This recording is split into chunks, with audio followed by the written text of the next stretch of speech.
What is labor certification?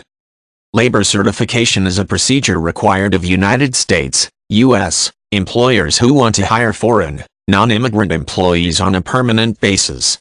This process is frequently the first step in setting up the employer to sponsor the worker so he or she can get a green card and legally work in the country. Sponsorship and attaining this status are complex processes that normally take years to complete.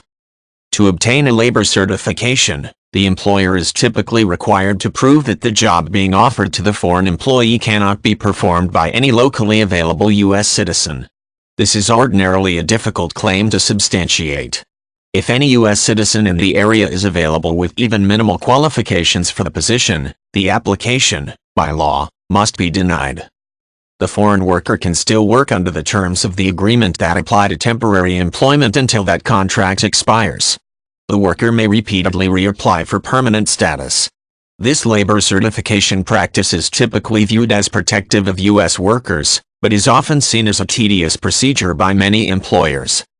This practice, like many regulations related to immigration and foreign workers, is generally controversial.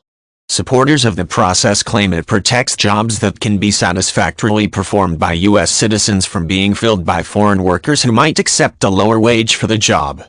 Those who oppose the labor certification practice maintain that employers will finagle the program to meet their needs. Many critics claim this can be accomplished by the employer fine-tuning the job description to the qualifications of the foreign employee, thus rendering the job undoable by anyone else.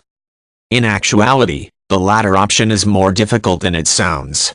The employer's job description must follow stringent guidelines imposed by the Code of Federal Regulations as set forth by the U.S. Department of Labor that clearly outline what requirements are suitable for certain jobs.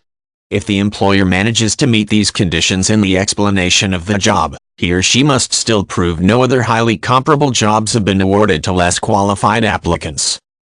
The original labor certification guidelines required an employer to prepare an acceptable job description prior to the job being publicly offered. This procedure was revised in 1998. At that time, the order of requirement was virtually reversed to mandate that the employer first recruited for the position and then formulated a statement to indicate why no U.S. workers were qualified for the available position.